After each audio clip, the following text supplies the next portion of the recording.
In 1971, his love for America inspired the creation of the Hall of Presidents, a place to celebrate the optimism and goodwill he saw at the heart of the American story.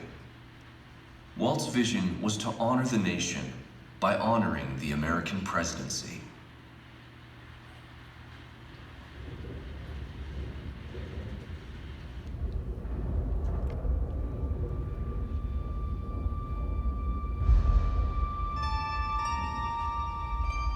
It is 1783, and the smoke is clearing in the wake of the Revolutionary War. Over the course of 8 grinding years, General George Washington has led a force of shopkeepers, farmers, and Native American allies to victory over the greatest military power in the world. A new nation has been born, independent and free. The founders must form a national government. In 1787, through months of passionate debate, they create a written constitution. For the country's highest office, they imagine something new in the history of the world. A leader not born to power like a king or queen. A leader who has not seized power through conquest. A leader not separate from the people, but elected by the people. From among the people. We, the people. This is a new idea, an American idea. The idea of a president.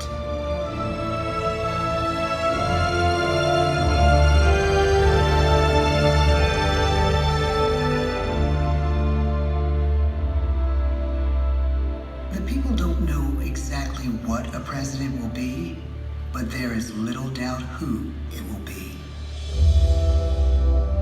George Washington's stature and bearing have marked him as a leader.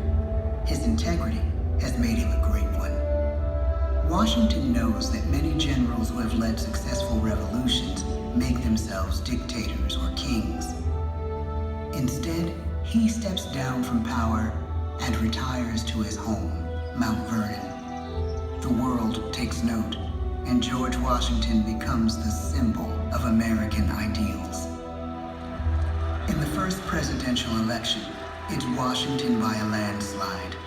The only doubt seems to be his own. He writes, "Integrity and firmness is all I can promise. Integrity and firmness is exactly what we need." Everything he does as president will set a model for his successors. His final act may be the most important of all. After 2 terms, with no term limit in the Constitution and amid overwhelming support to stay in office, he steps down once again and hands power back to the people. He wants us to speak, to elect a new president. During the early years of the Republic, we choose leaders as different as Thomas Jefferson, John Adams, and Andrew Jackson. Elections are often bitter.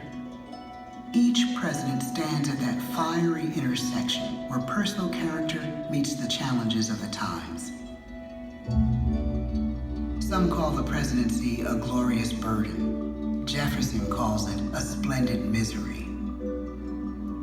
We, the people, must choose well. We elect 15 presidents before the course of history brings us to the edge of a crisis like no other. A nation born of freedom still permits slavery. As the country pushes west, will new states be slave or free? The question produces bitter conflict. The issue rocks the election of 1860 and brings Abraham Lincoln onto the national stage. Tall, lanky, some say uncouth candidate from Illinois is a master of words at a time when speeches are printed in full for people to read. A house divided against itself cannot stand, he has said. With Lincoln's election, the House does indeed divide. Civil War. 11 states secede from the Union. The war becomes a defining passage in the American story. The president's own inner strength and depth of character changed the course of history. Lincoln had come up the hard way on the American frontier, desperately poor, with less than a year of formal schooling. His early years were scarred by tragedy, the death of his mother, his sister, his first love. He struggles with depression, but never loses his determination to rise above it. He once said he's driven by a desire to leave the world a little better place for having lived in it. The war rages. Lincoln fights to preserve the Union and end slavery. Neither is a sure thing. At Gettysburg, Pennsylvania, 6 months after one of the bloodiest battles of the war, the president dedicates a cemetery to the thousands of soldiers who died there, in words we can never forget.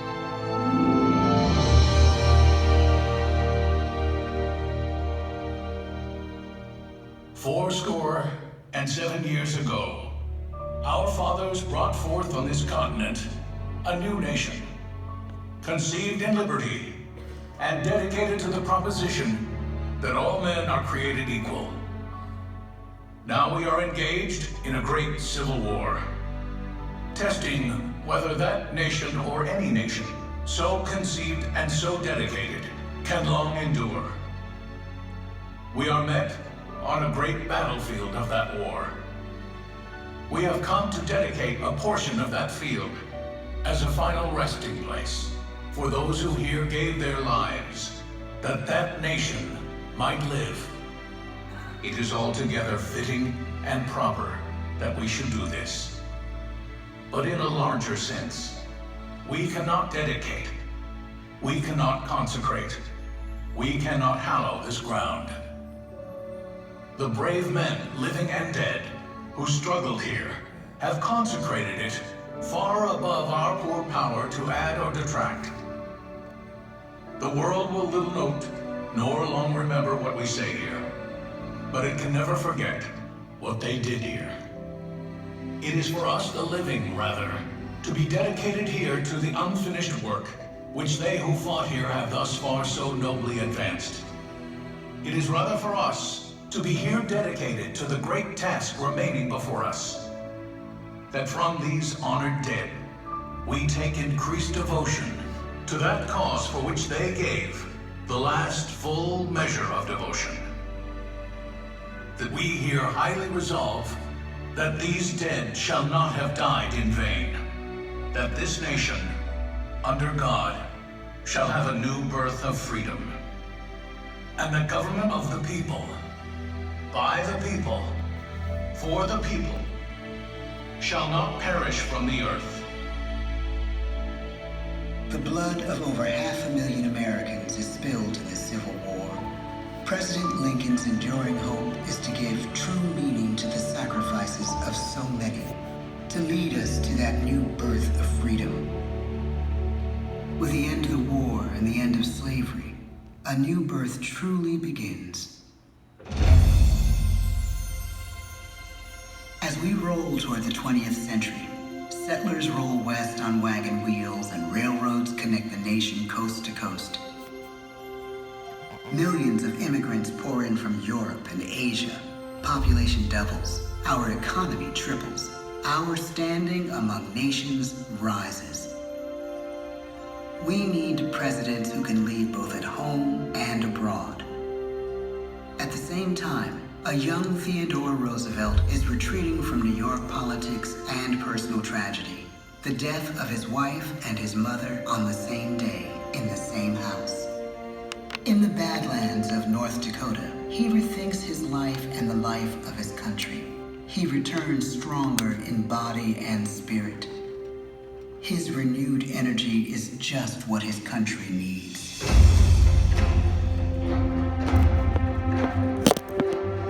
American industry is booming, but social tensions are rising. A progressive movement is bubbling up, pushing for change, and change is needed in the working and living conditions in cities. The gap widens between rich and poor. The demand for change grows stronger.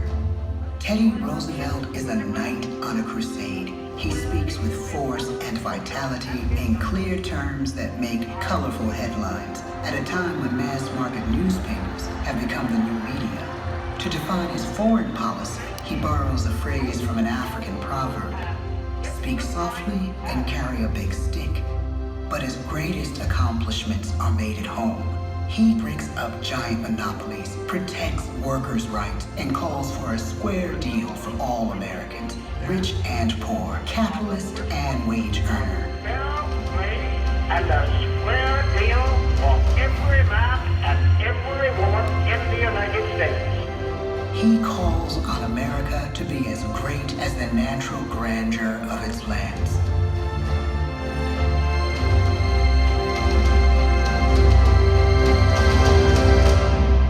Keep your eyes on the stars and your feet on the ground, he tells us. And we do.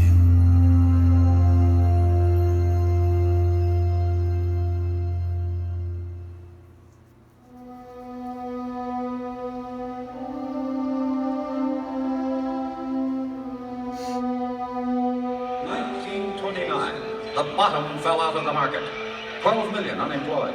The bread lines and the soup. The results of the 1932 election now appear. When we elect our 32nd president, it is the worst of times.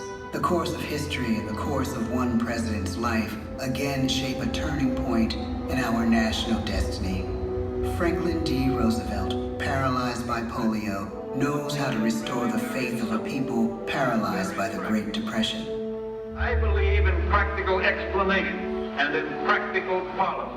He has found the inner strength his countrymen now need. He speaks to us like a friend, a neighbor. His optimism is contagious, his voice perfect for the latest breakthrough medium, radio. He calls us to believe we have nothing to fear but fear itself. And we do believe. Tonight's attacks on England are perhaps the most widespread of the war. In the course of the day... But an even greater challenge dominates his final years in office: the Second World War.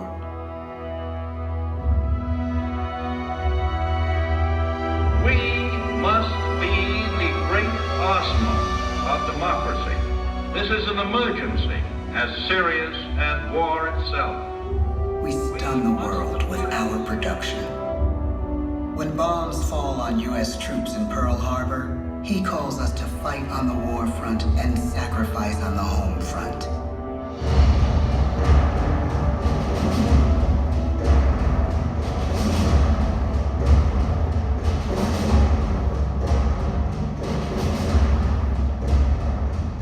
The harder the sacrifice, the more glorious the triumph. So spoke America in the year 1776. So speak Americans today. The world changes. The country changes. And yet, in one sense, what we need most from our presidents has never changed. A guiding vision that calls forth the best that America can be. Will outer space be developed for the benefit of all mankind? Or will it become another focus for the arms race? The choice is urgent, and it is ours to make. Ask not what your country can do for you. Ask what you can do for your country. But really, it's all of us who must overcome the crippling legacy of bigotry and injustice. And we shall overcome. One of the agreements that President Sadat and Prime Minister Begin are signing tonight is entitled A Framework for Peace in the Middle East. Mr. Gorbachev, tear down this wall. You have lost too much, but you have certainly not lost America. I can hear you. The rest of the world hears you. Reviving this country requires the willingness to speak out for what is right, to shake up the status quo. That's America. Our presidency is no longer just an idea. It is an idea with a proud history. Ladies and gentlemen, the presidents of the United States of America.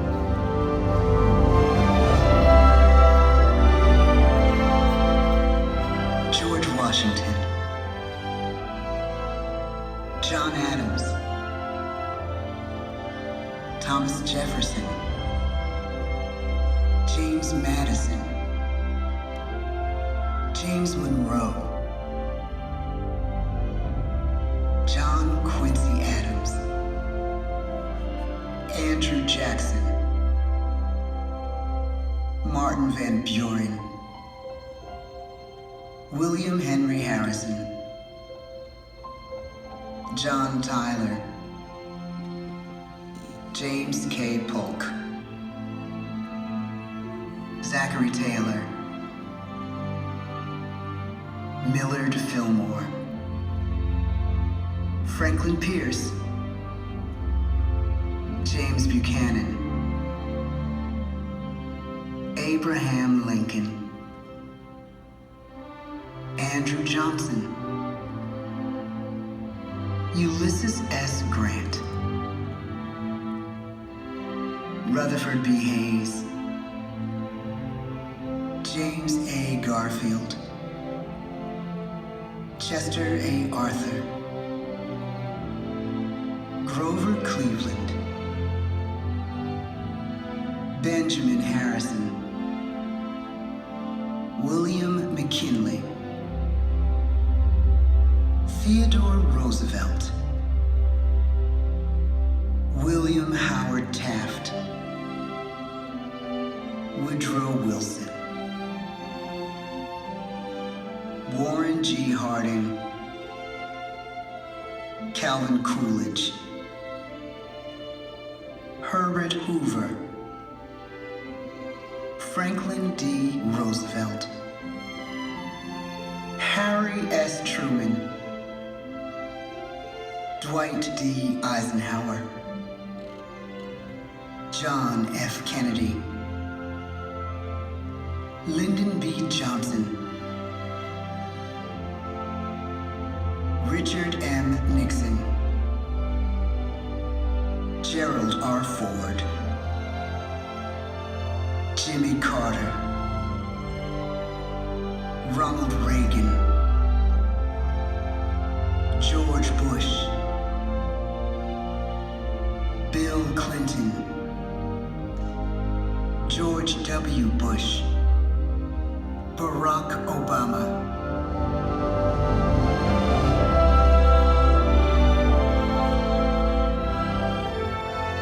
And now we come to the present. Once again, we place our trust in the idea of a president, as we have from the beginning. My fellow citizens, no event could have filled me with greater anxieties than that notification on the 14th day of April, 1789, that you had selected me to lead our nation. But it was with the confidence of my fellow citizens that I took an oath. 35 simple words that have been repeated by every American president throughout history. I, Donald John Trump, do solemnly swear that I will faithfully execute the office of President of the United States and will, to the best of my ability, preserve, protect, and defend the Constitution of the United States. So help me God. From the beginning, America has been a nation defined by its people. At our founding, it was the American people who rose up to defend our freedoms and win our independence. It is why our founders began our great Constitution with 3 very simple words: we the people. Since that moment, each generation of Americans has taken its place in the defense of our freedom, our flag, and our nation under God. These are the achievements of the American spirit, the spirit of a people who fought and died to bring the blessings of liberty to all our people. Above all, to be American is to be an optimist, to believe that we can always do better, and that the best days of our great nation are still ahead of us. It's a privilege to serve as the President of the United States, to stand here among so many great leaders of our past, and to work on behalf of the American people. The presidency of the United States is a role unique in the world, an office entrusted to each president by us, we the people. Therein lies the genius of that new idea, now over 200 years old. A new idea our presidents have turned into a great American idea again and again.